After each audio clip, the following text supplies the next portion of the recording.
I'm going to kill myself tomorrow. I'm also sending 3 packets of copied information to the media. 1 to CNN, 1 to MSNBC, and 1 to Fox News. You all will have to see which one tells the truth about the information they receive and who doesn't. I trust 4chan to do this because of our history of releasing legit info in the face of mass media cover-up. I've been a professional driver and security guard for a circle of very wealthy people for almost 8 years.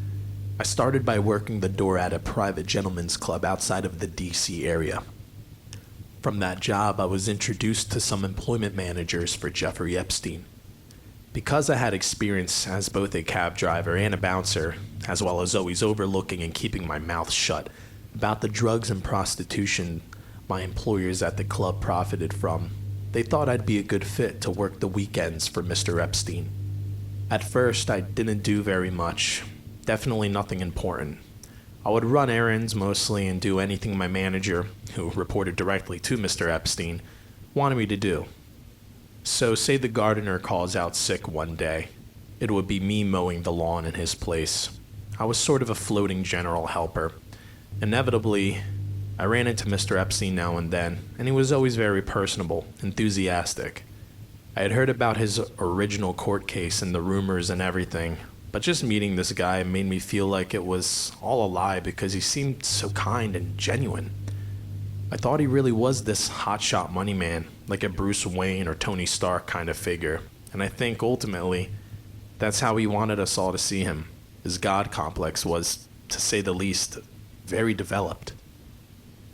Some 4chaners responded with the following comments. Boring and fake story. Next.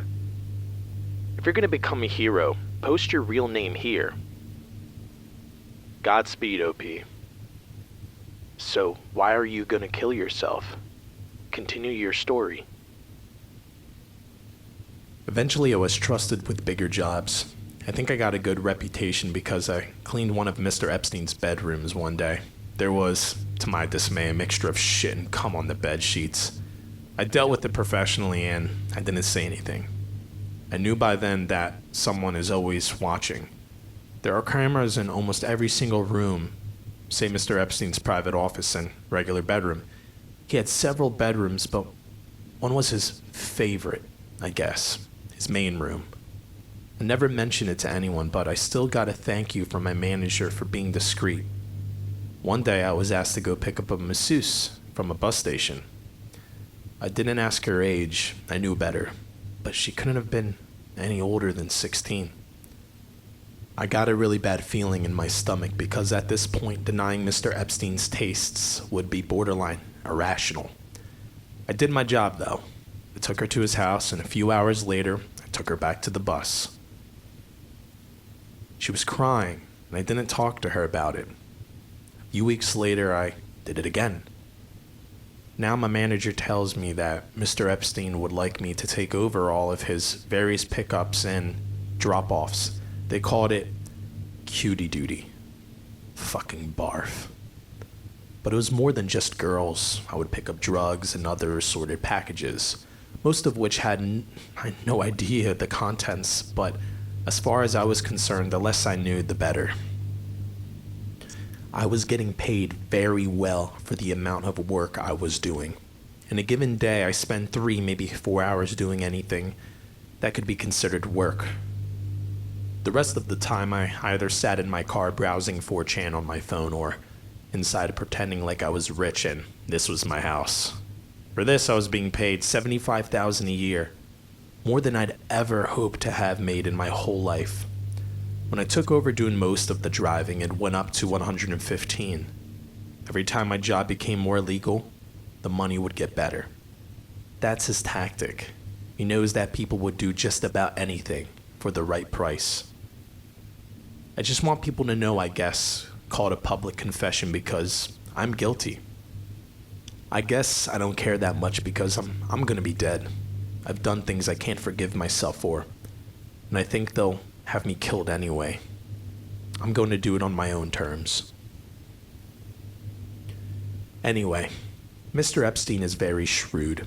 He pays you a lot, but Not enough for the shit you have to do, and he tries to find the absolute least amount he can pay to keep you doing it. For me, disgracefully, that was around $150,000. I stayed on Cutie duty for about 4 months. Then Mr. Epstein took a trip abroad and he loaned me out to another family, the Romneys. Now, keep in mind, I never met Mitt Romney, and I don't think I even worked for him. I just worked for the family. I reported to an employment manager as usual. I was tasked with driving a young man named Cole around wherever he wanted. Cole was probably 22, and already his license had been suspended for drunk driving. He lived in a huge house out in the middle of nowhere, outside Boulder, Colorado. Man, it was beautiful. If I could have stayed there forever, I would have. I suspect it was a vacation cabin mansion owned by his parents, but I digress. Every weekend, we would drive into the city.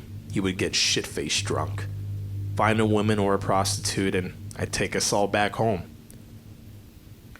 Cole was a total piece of shit. If you remember Scumbag Steve, just imagine if Steve's parents were multimillionaires, if not billionaires. You get the idea. Some users responded with these following comments. Like those channels will publish the information some random guys send them. Why not also publish it here? Fake story. What a waste of fucking time. Weren't you going to be dead anyways? Why does your suicide justify your actions? Who are you? So, one Sunday morning, after a typical Saturday night, I report for duty 8 a.m. sharp, knowing damn well that Cole isn't going to drag his ass out of bed until at least 3 p.m. Here he comes hobbling down the driveway in his socks to my car. He usually texts me when he's up, and I come inside and start cleaning up his messes. No text today. He comes over to the car as I'm stepping out. He says, hey buddy, we kinda got a problem, but it's not that big of a deal. Okay, what? Let's see it. We go inside, upstairs to his bedroom. His girl from last night is laying face up and her own mouth is pooled with vomit. She's most definitely dead. Far as I can tell, she overdosed on whatever combination of prescription drugs they were doing, passed out, puked, and suffocated on her own vomit. I'm absolutely flipping my shit, and I've got my phone out dialing 911. Colden slaps it out of my hand and says to hold on. He says he can't get in trouble because it will look bad on his family. I said, Cole, you've already been getting into trouble. He says he knows, just not this kind of trouble. He says I'll get a big bonus if I just deal with it myself. Now, I'm way out here in the middle of nowhere, and the implication from day one of my employment in this circle has been that if I mess up, I might suffer harsh consequences. I know what I did here was wrong. I know that. And I am so sorry. The following response is by 4chaners. Don't kill yourself, bro. You will just get a stern talking to and reincarnation into shitty circumstances. Go on the run and find out what happens to you. The war will happen soon, and hopefully we will rid it of Satanists and degeneracy. Anyways, I'm pretty sure your boss is serving life at Gitmo or some such place at this point. Cutie duty. This is too silly to be believed. Hi, Anonymous. Why do you feel you have to take your life? Before you go, can you get more stories off your chest about working for the Egg Pee-Pee Man? I asked him what I'm supposed to do. He says just wait. Gets a different phone out of a drawer and starts making calls. After a few minutes, I'm waiting in the hallway. He's casually pacing around the corpse. Gives me GPS coordinates. 39.982602. Negative 105.615416. For a little spot off of 111 out in the mountains. I'm supposed to wrap her up, take her there, and drop her off. He said there would be guys waiting there to take her. It's a long drive and I don't look forward to it one bit. I wrap her up in his comforter. He stops me. "Bro," he says. "Bro, not that blanket. That's like the softest blanket in the world, dude. No way." And he gets me a different blanket from the closet. Fucking real gentleman, Cole was. A 4chaner responds with this. "Nothing bad will happen to you. You might not feel able to forgive yourself right now, but we really need you to. You won't be harmed. You are forgiven and given life to learn that you can forgive yourself. And how. Please give yourself a chance. That is all anybody would want you to do. For being someone strong enough to confess to things that most people have not been tested by, don't sell yourself short. You are needed. We need you here. We need people who recognize right from wrong more than anything in this world right now, and that is who you are as of now. You are free. No harm will come to you. Give yourself these next few days to feel relief. That will be a gift for you. Please, if not for you of the past, the you of your future, you have no idea who you could reach in this life. And you've only started today. Please give yourself time. It is all anyone would want of you."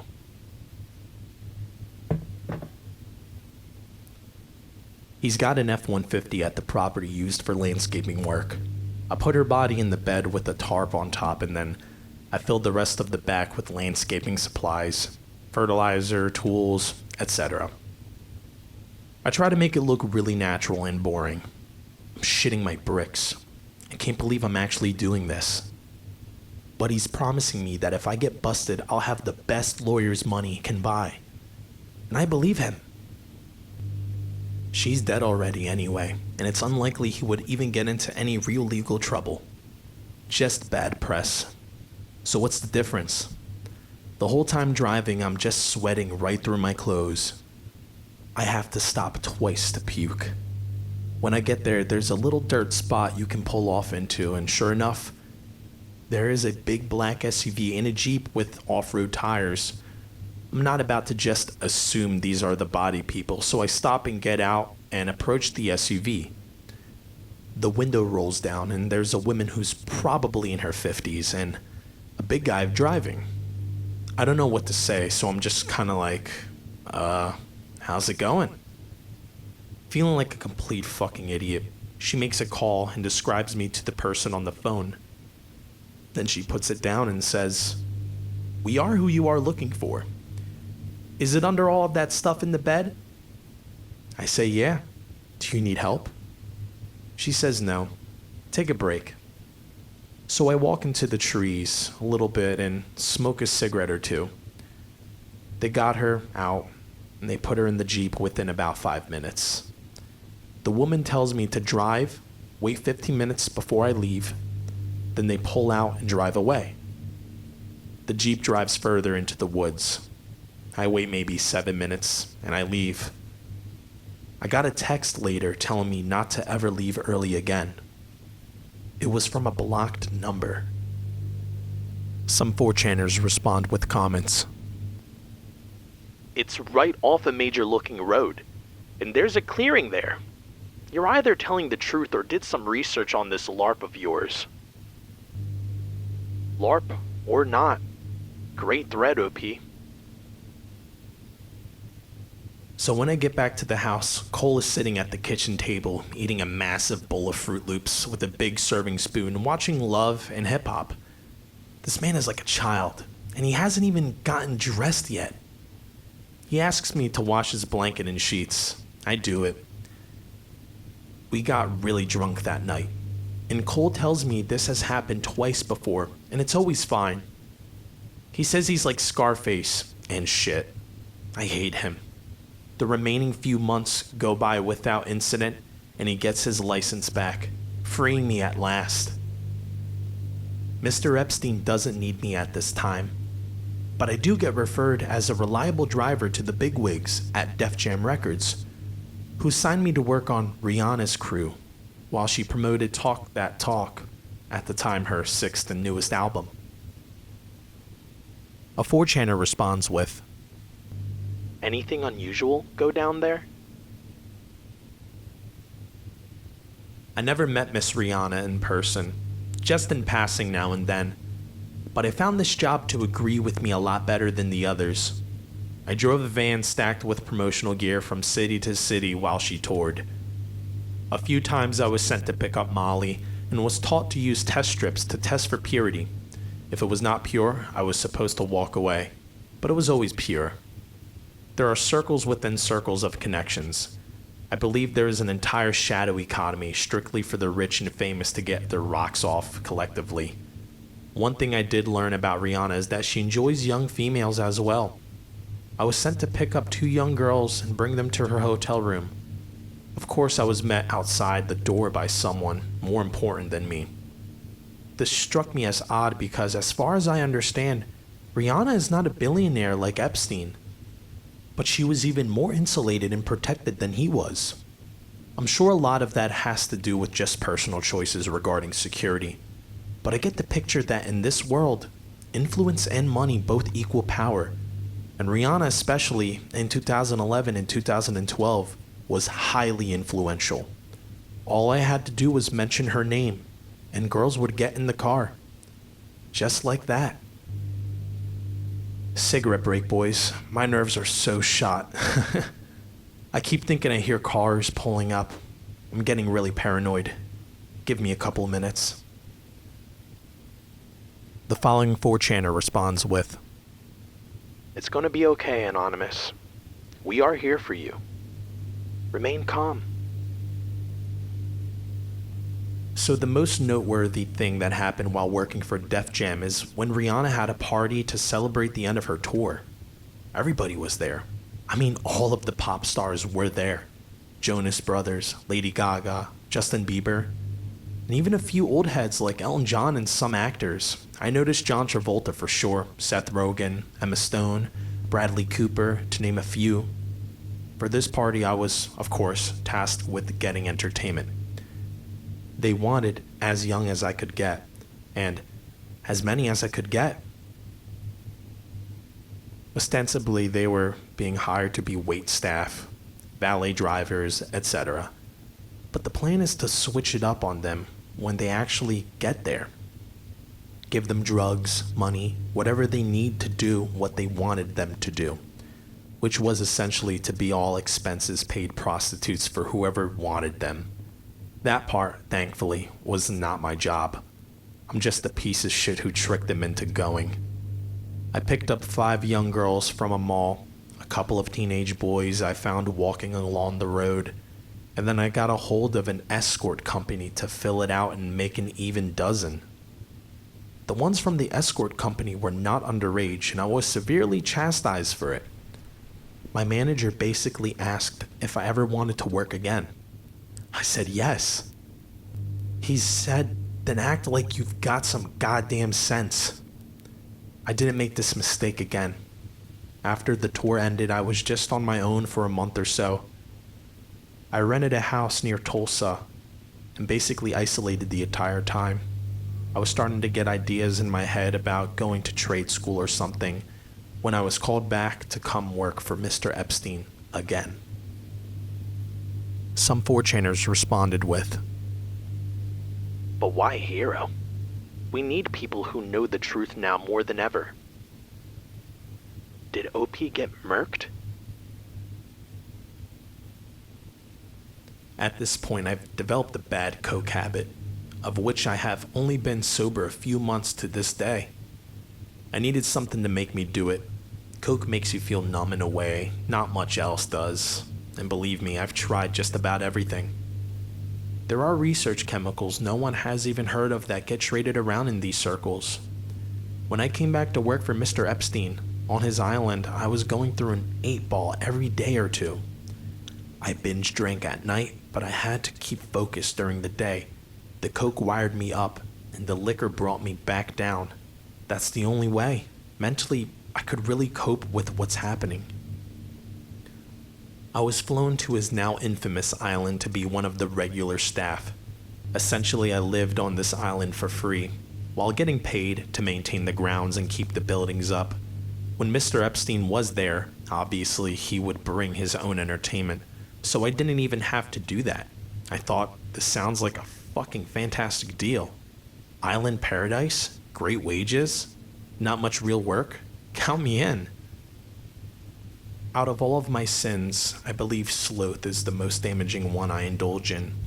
I always look for the easy dollar, and that's why I am prey for people like this. Some 4chaners responded with the following comments. Wow. Please keep going, OP, and don't kill yourself. Now, first of all, this island is like paradise on Earth. It's always a comfortable temperature, the rains are breathtakingly beautiful, and the architecture and decor of the houses are exquisite. Yes, the bathhouse is really creepy. The fake doors are there to confuse flyby surveillance, if anyone was wondering. The other regular staff were hard to get along with. They were all creeps, and I mean capital C fucking creeps. Made me wonder about myself, honestly. That I'm put there with them. They all joked about getting Mr. Epstein's leftovers. And the talk was constantly about when Mr. Epstein was going to visit the island again. When he would bring important people, world leaders, CEOs, etc. I and most of the staff were kept totally out of sight. We weren't allowed to work in an area unless we knew it was empty. Only his most trusted employees could actually be in the building with him and high-powered friends. Sometimes, though, it would just be the family and things were more relaxed. I passed by his office once, carrying some garbage, when he beckoned me inside. He asked me my name and I told him. He offered me a seat. I took it. You don't get far in this business saying no. He began to talk to me. He looked really stressed. He asked me how anything that feels good could be bad. He had a big painting of Oscar Wilde and considered him a personal hero. He began to explain hedonism to me and asked me if I understood. Of course, I said, who doesn't like fun? Lots of people, he said. Lots of people. Then he let me go about my duties.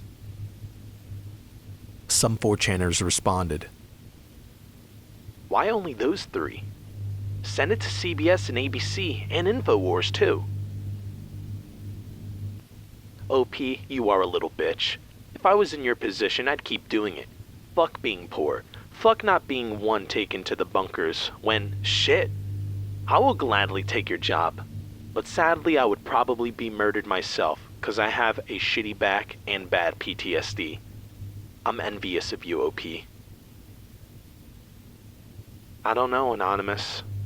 That part seems almost the most believable. I fucked up really bad one evening and entered one of the maintenance sheds to return some tools I'd been using and saw the sweaty, pale back of a large man, hunched over and thrusting. He had a tattoo of Nixon on his back, and he was wearing a bull's head mask. He was fucking one of the regular staff members' mouth. He turns to me. I'm just standing in shock. And he says quite angrily, "Do you mind?" And I slammed the door shut. As I'm closing the door, I get a glimpse of my coworker's face, and he is crying. I googled the Nixon back tattoo later and realized that man was Roger Stone, who I'd never even heard of up to that point. I knew I was in deep shit. The next day, and for 2 weeks after, I got all the worst jobs: trash pickup, cleaning toilets, scrubbing his boats. It fucking sucked. But I kept my mouth shut anyway. As far as I understood, my pay had not been cut, so whatever.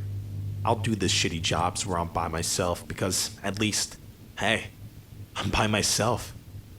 That was fine with me. Some 4chaners responded. I hope you'll be alright wherever you are. Godspeed, you magnificent son of a bitch. OP, if this isn't a LARP, then I have to tell you, I wish you the best, and honestly, you did a lot of bad shit, and I hope you recover since you seem like a good guy. If you are LARPing then, nice job, since I'm entertained, and this is a good LARP. I'm not a good guy, but thank you. If this was the movies, the Punisher or whoever would rip my spine out of my back. And I deserve it. I'm not a good guy. Anyway, things started getting really tense on the island from that point. People started making little comments to me about being nosy or about minding my own business. I was started to get worried I'd be branded a troublemaker, which you don't want to be. Things turned very quickly in this business. That's how they've kept the lid on it for so long. Any small mistake, and you're out. Most people are let go with NDAs and the understanding that they will be watched the rest of their lives, which ultimately is how I got out as well. After Epstein died, they cut me loose. I guess they figure since he's dead, nothing I know would matter anyway. They're probably right, honestly. It probably won't matter anyway. But the rest of my time on this island was pure terror. I was just waiting to be taken away, or worse. Never happened, but I was still really scared. I saw a few of their weird plays they would do. Around the bathhouse, Mr. Epstein had a little portable stage he would get set up. He would wear the bull head I saw Stone wearing and give a big speech about what he called freedom. He would say this island is the only free place in the whole world, where everyone on it can do whatever they want. Bullshit. Not your employees, not the children you bring here. Total bullshit. Everyone would cheer. They'd get up and do a sort of conga line with tiki torches, really cringy old rich people shit, and go into the bathhouse. There is a trap door on the floor that has not been reported in any of the investigation photos that I've seen, which lead to what they call the chamber. And it is essentially a bondage dungeon. I don't know what all happened in there, and I never want to know. I stayed as far away from that bathhouse as I could. So anyway, I eventually got my reputation, for the most part, back into good graces, and I was working in the main houses again. One time I was helping in the kitchen. I don't know if it was the chef fucking with me. I hope so. But he was separating what looked like to me a torso of a very young, skinned pig.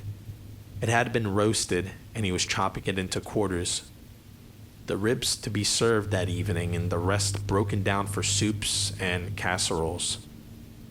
I say jokingly that it looked like a little kid. It just gave me this awful, dead-eyed look for a second, and said, "Watch it." Some 4chaners responded, "He was probably fucking with you. Us cooks mostly hate our lives, and fucking with non-kitchen staff who enter our domain is what we do for fun." Ah, gotcha, OP. Damn, now this is getting good. You should write a fiction novel. I worked on that island for about a year. In 2013-2014, Mr. Epstein chose me and 2 other trusted employees from the island to come with him to a winter retreat in the Swiss Alps. He owned a small, billionaire small, mind you, cabin. Again, it was a mansion. He wanted people he knew could be trusted because most of the staff would be local hires. Our job on the surface was to help manage all the employees, like supervisors basically, but the unspoken task would be keeping everyone either in the dark or quiet. Mr. Epstein had a real fondness for plump, young Swiss blondes, and the Swiss, as he would explain, have a very progressive idea regarding age of consent. He viewed this as a more relaxed way to do what he does, more casual. Part of the thrill for these people, I think, is in the fact that it is illegal and they could get in big trouble. When they go to places that are more friendly with the idea of an older man having sex with 15-year-olds, it's to take a break, so to speak. The Alps themselves, wow. I have been all over the United States, and nothing in this country compares to Europe in terms of sheer beauty. Sometimes early in the morning when I'd come out of my cabin and stretch, looking at the trees, smelling the crisp, clean air. Just for a minute, I'd forget what I have done and what I'm doing. When it came back to me, I'd have to fight back tears. I want the mountains there to be the last thing I think about before I die. A 4chaner responded the following. Victims of sexual assaults tend to go into the submissive trance upon penetration almost every time. It's uncanny. Maybe having an out-of-body experience when he choked on Stone's cock. LMFAO. Sorry, I'm taking breaks to peek out my windows like a crackhead. I might actually bail and go find open Wi-Fi somewhere. Maybe in another state. I don't know. I'm getting more and more paranoid. My lights flickered and I almost shit myself. I think I might get back on the wagon, just for tonight, and go get some liquor. Be a little patient with me. Some 4chaners responded with the following comments. Just make sure it all gets told, OP. Don't worry. Watch out for yourself. Just be sure to let it be known. Don't die on us, OP. I hope you are safe. So I've not been there 3 days when, while me and the two from the island are doing bumps of coke off a butter knife in the lower garage, a boy maybe 14, skinny, blonde, pale and naked, comes through the doorway right towards us. He's speaking French, but I think I got the gist of what he was saying. He was asking for help. He looked hysterical. Immediately, my two friends were out of there, and I shouldn't have been far behind. I told him, calm down. It's okay. I'm gonna help you. I just wanted him to feel better. This all took maybe 30 seconds before one of the nannies came in. He looked at her, confused, and I get the picture he was trying to decide if she could be trusted. She couldn't. She shushed him and put her jacket over him and took his hand. She was speaking French as well, and it sounded like a mother consoling a frightened child. She led him back into the house. I did not see him again. I never mentioned it to anyone, and nobody ever mentioned it to me. During my last couple of weeks there, I witnessed firsthand the murder of an independent journalist. I don't think he was actually a journalist. I think he had maybe a blog or YouTube channel, but I had never heard of him and don't know his name. So I don't think he was anyone with any real connections. He was one of the local hires, a dishwasher, but he was seen with a cell phone, out possibly recording. Me and the other two from the island were asked to go check it out. So we go get the guy and ask him to empty out his pockets. Sure enough, he's got a phone. We told him to unlock it. He wouldn't. One of the other guys made a call, came back, and slugged him directly in the nose. I think he broke it because there was blood just pouring out, and the guy started screaming. I don't think he'd ever been hit before, but me and the other guy held him down. Fuck it, I'll say their names. It was Daniel Robinson from South Florida and Marcus Harper from Nevada. Marcus and I were holding him down, and Daniel punched him again and told him to unlock his phone. He complied this time, and sure enough, there were pictures and videos from inside the house. We knew he hadn't sent anything out because only wired connections work there. I guess they had signal jammers or something, or maybe because it was just so remote. I don't know. Anyway, Daniel makes another call and tells us to take him outside into the woods. I think we're just gonna threaten him and make him sign an NDA. But Daniel took his belt off, strangled him to death. We had to put his body up in an outbuilding because the ground was frozen.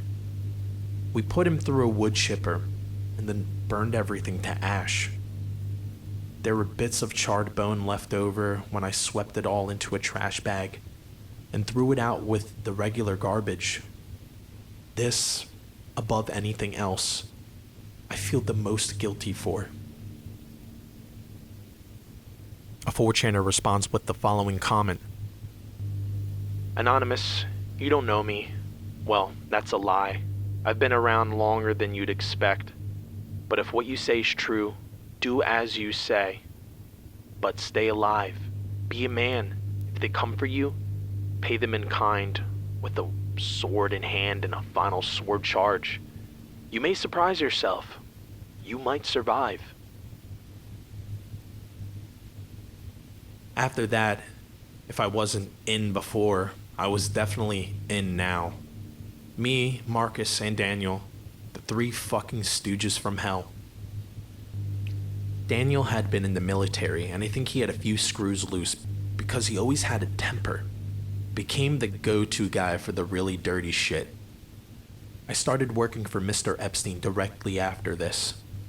He would confide in me sometimes, when he was very high, about how nothing really makes him feel good enough.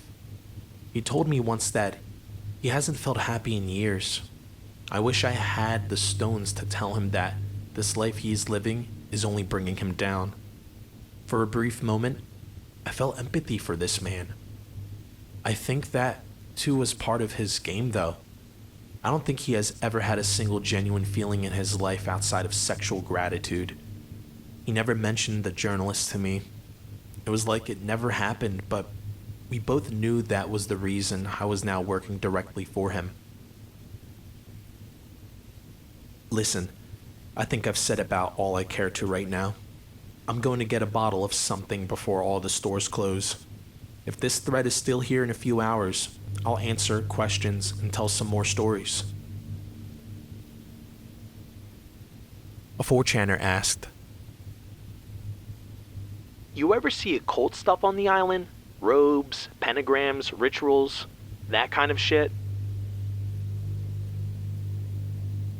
They called them plays and theater. But from my eyes, yeah, I would say the speeches and stuff I saw looked a lot like rituals. The bull's head mask was scary. I mean, it was a rubber mask for sure, but whoever spoke would wear it all night. After they would come up out of the chamber, the masked person would roam the island all night, and it was generally understood that you are to avoid them at all costs. When they wear the mask, they are like animals. They just wander around from one carnal satisfaction to the next. Food, sex, sometimes violence, whatever. And they could do whatever they want. If they came to you and told you to suck their dick or whatever, you have to do it. Never happened to me, thankfully. But I made sure on those nights to stay out of sight.